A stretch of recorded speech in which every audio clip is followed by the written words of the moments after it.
Hi, everybody, and I'm Grace Kelly, founder of gracefulcoaching.net. And today I am joined with Dicken Bettinger, who I have been following for some time, and I really would love to introduce him to you all. So, Dicken, hello and welcome. Hi, Grace. Good to be here. I think I'll let you introduce yourself, Dicken, because there's so Okay. many beautiful things I could say. Go ahead. Oh, well.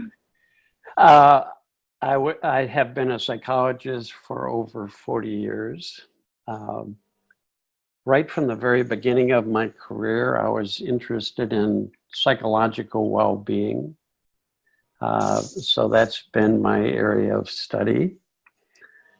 Uh, I do seminars in psychological and spiritual well-being uh, in the United States for 13 years.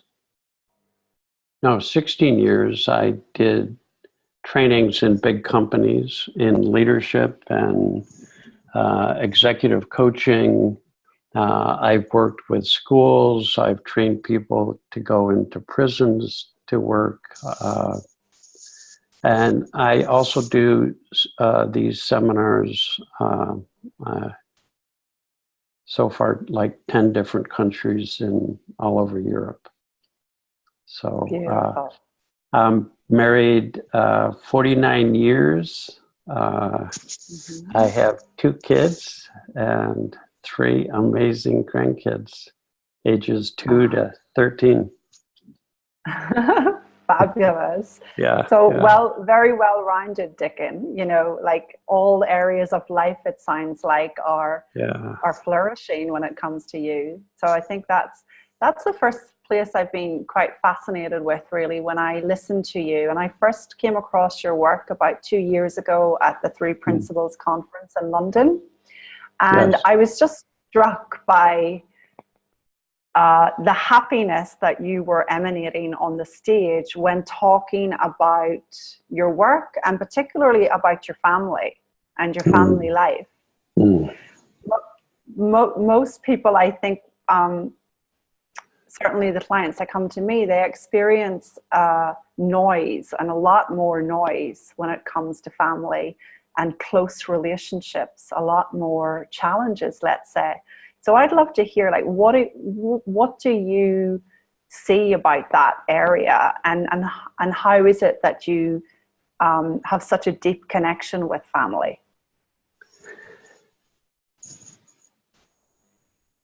I've loved learning about how every one of us has perfect well-being inside all times. But we live in the world of our thinking. And when we get caught up in our thinking, it's like cloudy weather. And it's very easy for people to get caught up in their thinking, and it creates feelings of tension or stress or bother or just being distracted or preoccupied. And it's been extremely helpful for me in terms of my relationships to know that whatever I'm experiencing is being created from the thinking I'm having, rather than from my relationships or from the other person. For a long time in psychology, people thought that feelings were created by circumstance, by other people, by life, by the amount of work you have to do, by whatever is happening in your life. And we're finding out that that's not scientific and it's not true. We live in the world of thought, and whatever we think, we're going to experience. And that when our head's clear of thinking that creates our tension or upset, everybody comes to a place of clarity and peace and presence, what we call the now. And in that state of mind, deeper feelings begin to arise of well-being. So in the metaphor of the clouds, there's behind the clouds, there's the blue sky of our natural clear state of mind, and the sun is like this unending source of well-being. So learning that has helped me to take responsibility for my own experience when I'm around people in my family. It used to be very easy to say, I'm annoyed by my kids, my wife, I'm bothered, I'm worried about how they're being, and to begin to see that that's all just a human being living in the world of their own thinking. And I've traveled, Grace, it's very interesting. I've traveled the world. I think this is the number one problem for human beings, is they don't know where their feelings are coming from. They don't know they're created from the power of thought. And because of that, relationships become very complicated very quickly. Mm-hmm. And I've traveled the world. I've asked tens of thousands of people, literally, what are you feeling? No judgment, because we all have all kinds of feelings. Everybody does. That's normal. The problem arises when we don't understand where they're coming from. We don't know that it's our own thinking in the moment creating happiness, love, confusion, upset, bother.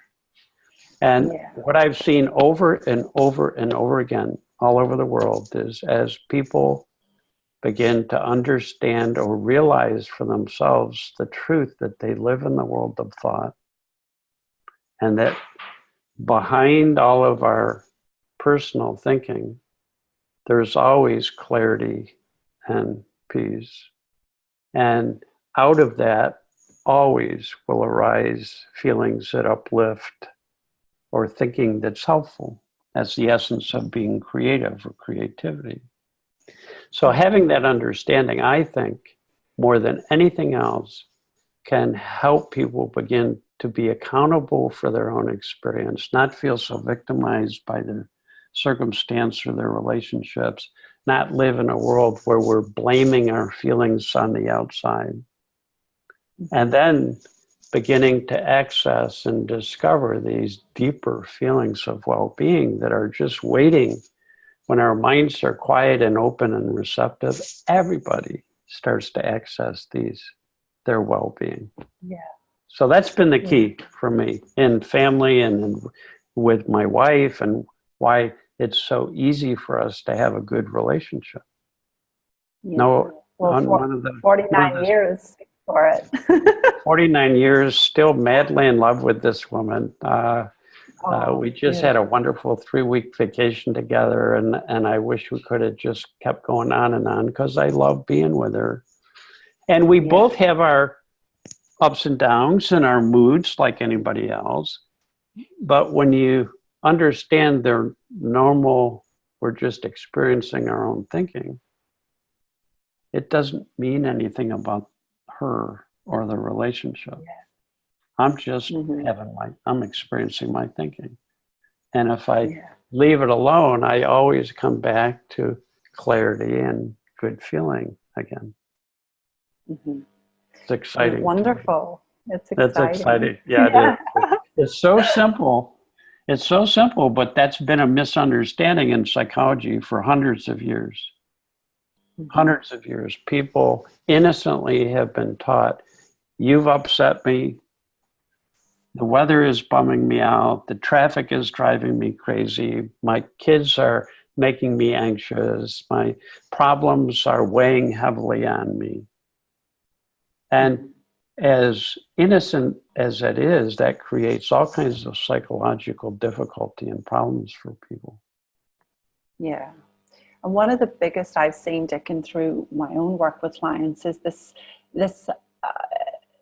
this idea also that, my bank account is creating my problems. And lack of money is creating the problem. So money isn't necessarily talked about a lot amongst the 3 principles, but just to open the conversation a little bit in that direction, like, what do you see about that? Yeah, good. because it's not uncommon for any of us to have a lot of thinking about money. Mm-hmm. And however we're thinking about it will create our experience that we have. If we don't understand the nature of our experience, we'll feel tense around certain money issues. Or when we think about them, it creates tension. And if we think it's the money, it's almost like we're victimized by something outside of us. It's causing us to feel tense. And there's no science behind that at all. You can have 10 people with the same money problem and everyone thinks about it differently. So everyone has a completely different experience. Completely different. My wife reacts differently to money problems than I do. I tend to get worried and think about it, and she's going, "Oh, it's no big deal. We can figure it out. We can work it out."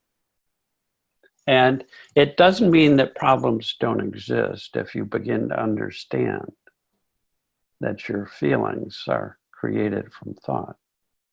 It just means the more you begin to see it's your own thinking, the more you tend to let go of thinking that weighs on you. It's built into human beings to do that. You'll let go of something you know is causing you discomfort. Right? If you're holding on to something too hot, it's natural to let go of it. If you're caught up in your thinking and it's creating this tension, but you don't know that it's your thinking doing it, you don't tend to drop that thinking. You don't tend to see it's just how I'm thinking about this. If I let go of how I'm thinking about it, a new way of thinking about it will emerge. It's built into us. That's part of our well-being, to get new thinking. But you have to let go of the old before you get the new. Yes. Yeah. I know that was my experience. Now, I've also seen with money that when I come back to a place of clarity and calm, it's not hard to make good decisions. When I'm caught up in my thinking and tense and worried, it's very hard to make a good decision. So it doesn't mean problems don't exist. It means the more we understand the nature of our mind, the more likely we are to access states of mind that are very helpful to us. And then we get more creatively responsive in terms of how to deal with whatever problem exists or whatever difficulty there is. Sure. Yeah. So, Dicken, how did you come to this understanding? Having been in psychology, etc., before, tell us a bit about your journey into this. I had been a psychologist for 10 years, and I studied all different teachings in psychology, and I saw they all had something of value. And I also saw that almost all of these teachings offered some technique or process that they would recommend. So after 10 years, I was meditating 4 hours a day, very serious, 20 years of meditation practice. I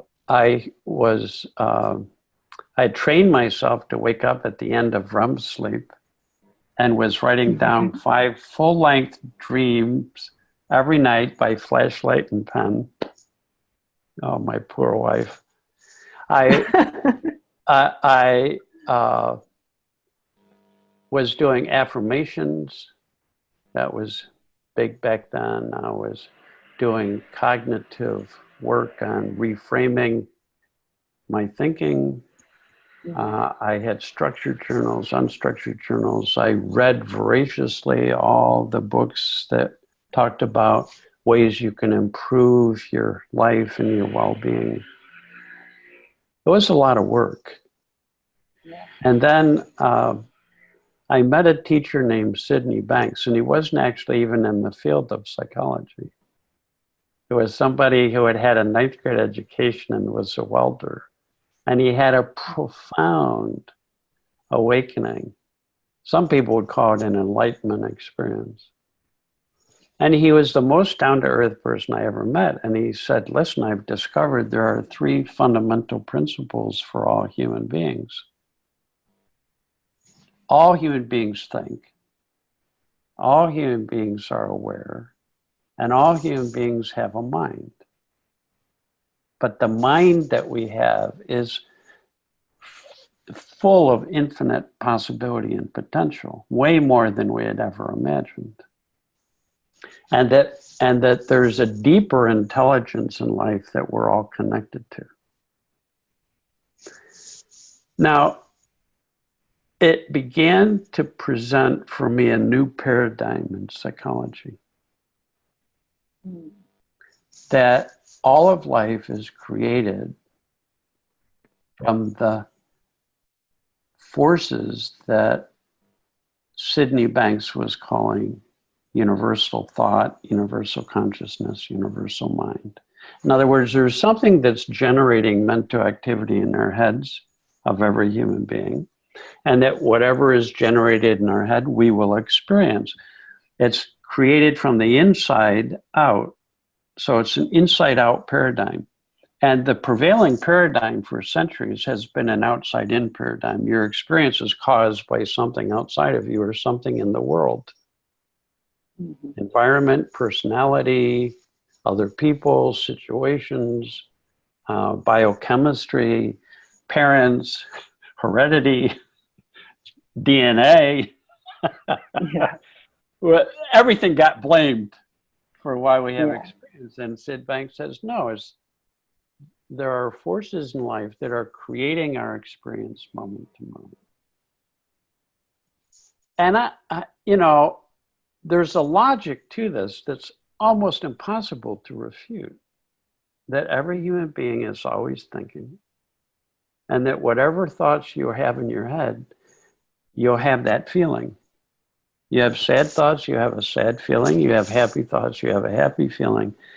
It always works that way, and it's always been working that way. So here I was a psychologist for 10 years, and I had learned tons and tons of theories. And he says, this is not a theory. This is like the discovery of gravity.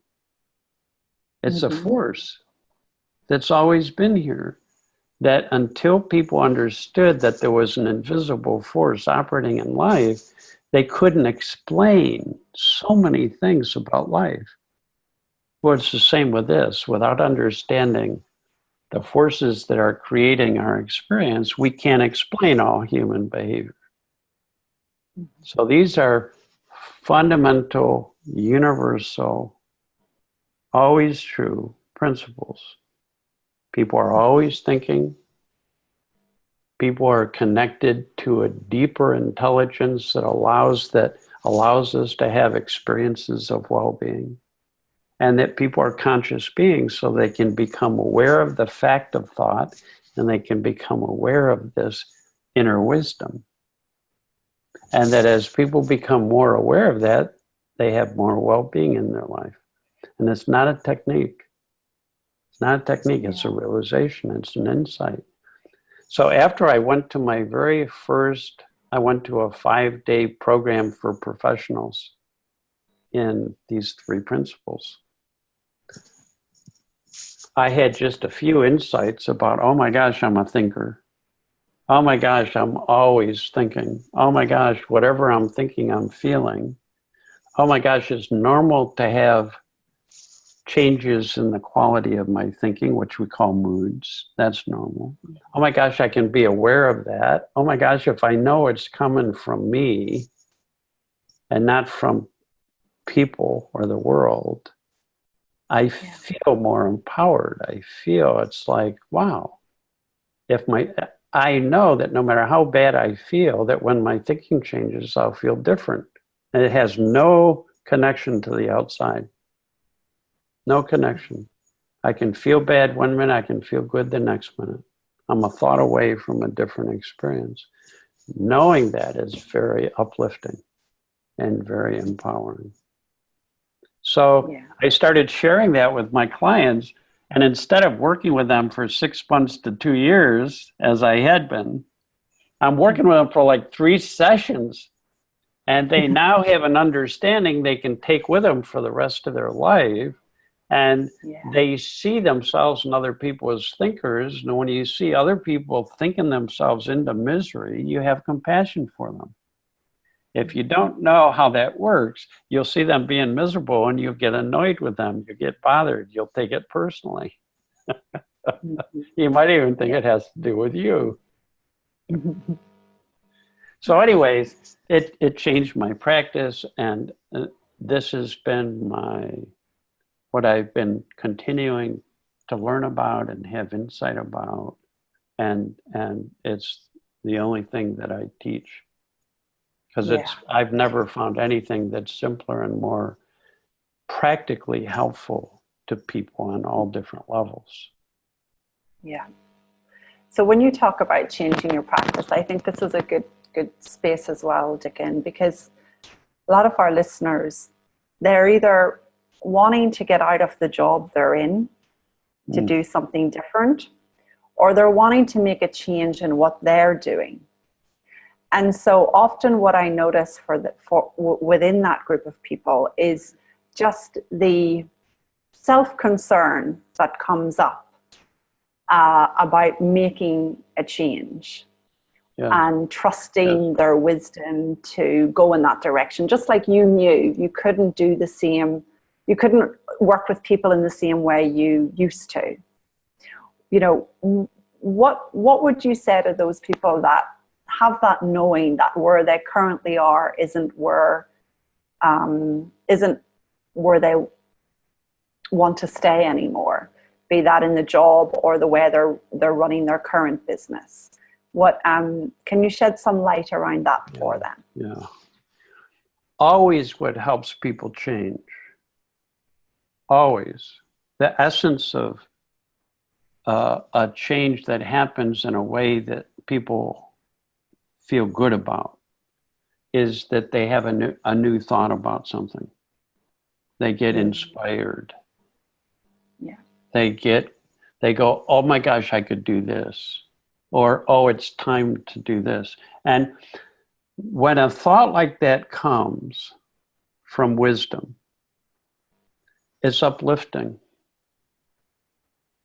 Right? Now, people have access to this wisdom, or we could call it even common sense. Thinking that occurs to you that helps you make sense. Oh, this feels right. This makes sense. That's what we're listening for. But here's the thing. No one can think their way to wisdom or common sense. Mm-hmm. So when we're worrying about our job or thinking about it in a way that makes us upset or bothered or confused, trying to make this decision, innocently, we're using our mind in such a way that we're blocking access to wisdom and common sense. So that as you begin to understand the nature of thought, you start catching yourself thinking about a situation like, I don't like this job. I want to get out of this. I should be doing something different. Well, why don't I need to have more courage. Why don't I just take the leap? I know I should. Goes on and on. Now, all of that thinking is creating a feeling. Right. Every bit of it is creating a feeling, and it's usually not uplifting. And wisdom is always shows up. New thinking shows up for people when they're in a quiet mind and a nice feeling. So if you have a major decision to make, when you catch yourself worrying about it or thinking about it in a way that weighs on you, if you back off from that thinking, you're not avoiding the problem. You're running toward a state of mind where you're more likely to access common sense and wisdom. Yeah. Beautiful. And at a certain point, people just know. They go, okay, this is what I need to do next. It might be a phone call. It might be placing an ad. It might be giving your notice at work. It might be, who knows? Who knows? But when it comes from wisdom, it feels right.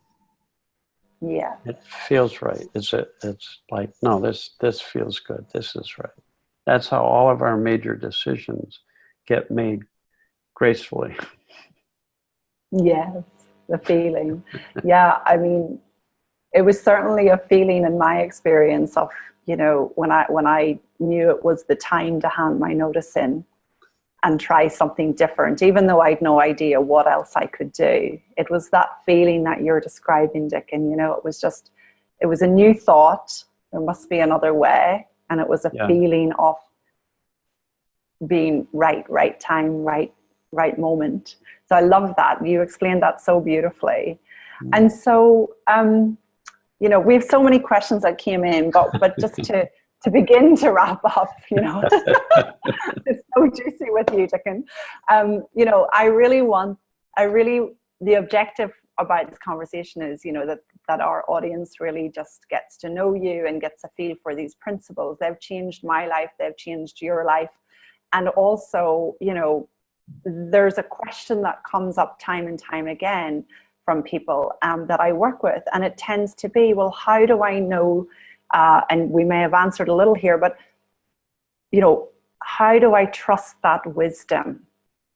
How do I, tap into that wisdom? Seems to be one that I get asked a lot. And there's almost like an undercurrent of people not necessarily trusting the feeling. So this feeling thing is where sometimes we can get into a bit of trouble. Well, if my thought is creating my feeling, how do I know this feeling is wisdom and not thought? Yes, so could you shed a little bit more? I get this question a lot too. Okay, now here's the logic. We'll come back to we all have thought storms. And every thought storm we've ever had at some point passes, and then we have greater clarity and feel more at peace. And all of us have experienced getting new thinking and having common sense. People have no idea how ordinary that is and how every day they are listening to and trusting their common sense. They go, oh, it's time to eat lunch. It's time to take a break. Oh, I think I need to call so-and-so. See, that's a function of, in a quiet mind, you get promptings all the time, all day long. Common sense, just new thinking.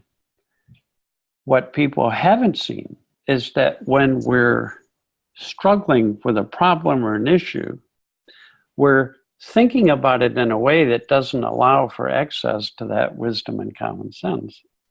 And other times, during the day, when our mind relaxes, boom, it's right there. It's right there. So all we have to do is see how that works, period. And then it'll happen more often.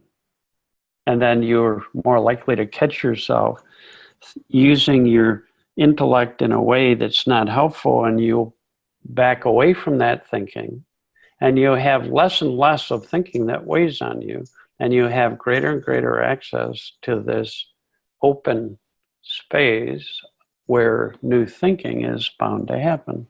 It's just going to happen when we get out of the way. So simple. Yeah. It's so simple. It really is. Yeah. Principles help things get simple because they make them understandable.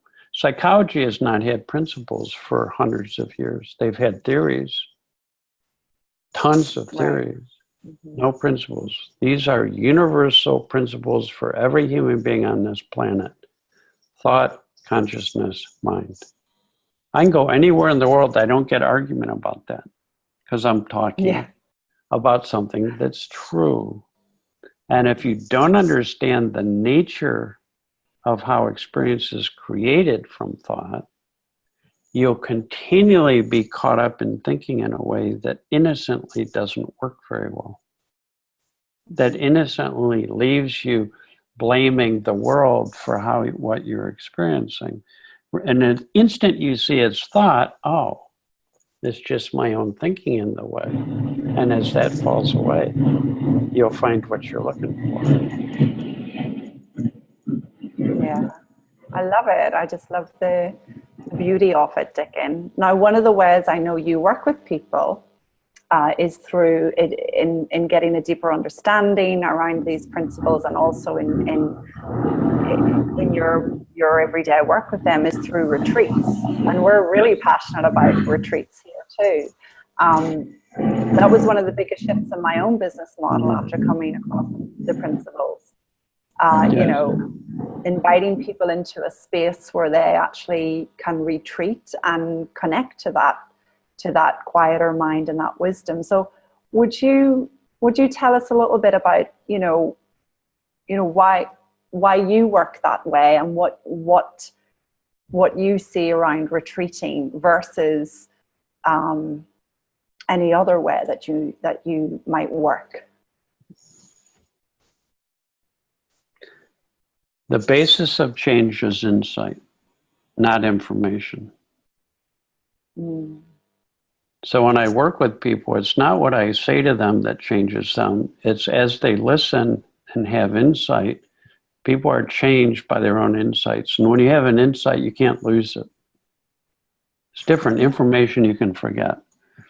So what increases the likelihood that people have insight? Well, we know people are more likely to have insight when their minds are relaxed and clear. It's built into everybody to have insights in those states of mind. So a retreat allows people, it's almost like you're on vacation.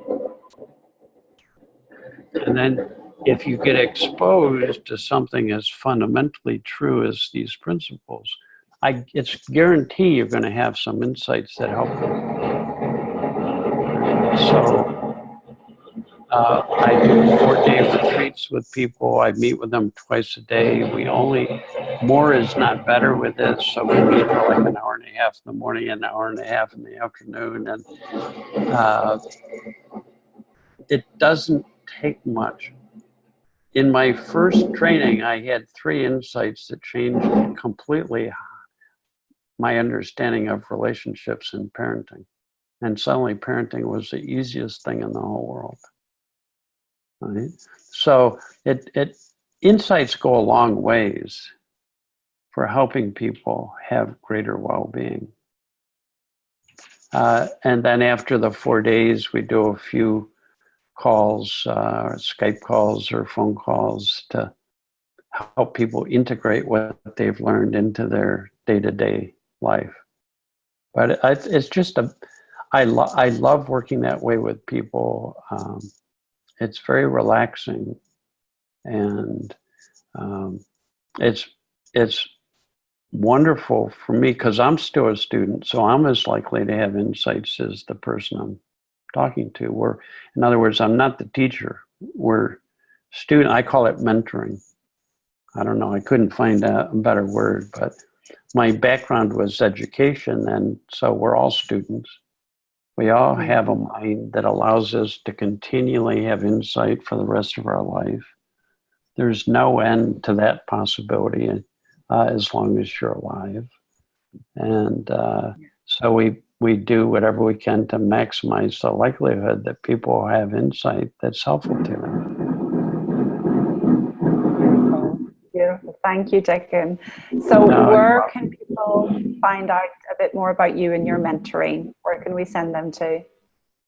I have, there's 2 things I can think of. One is I have a website, the number 3 principlesmentoring.com, 3principlesmentoring.com. And I wrote a book called Coming Home, which if people are more interested in these principles, that would be a good place for people to learn more about them and to see what they could see about that. Yeah, wonderful. Well, thank you so much for your time. And there's a lot of insights here on this call. And I encourage all of you listening to check out Dicken's work, and certainly his book is just wonderful. I've read it too and have really had insights through the book alone. So thank you, Dicken, and take care. Thank you. Ciao. Been great. Bye-bye.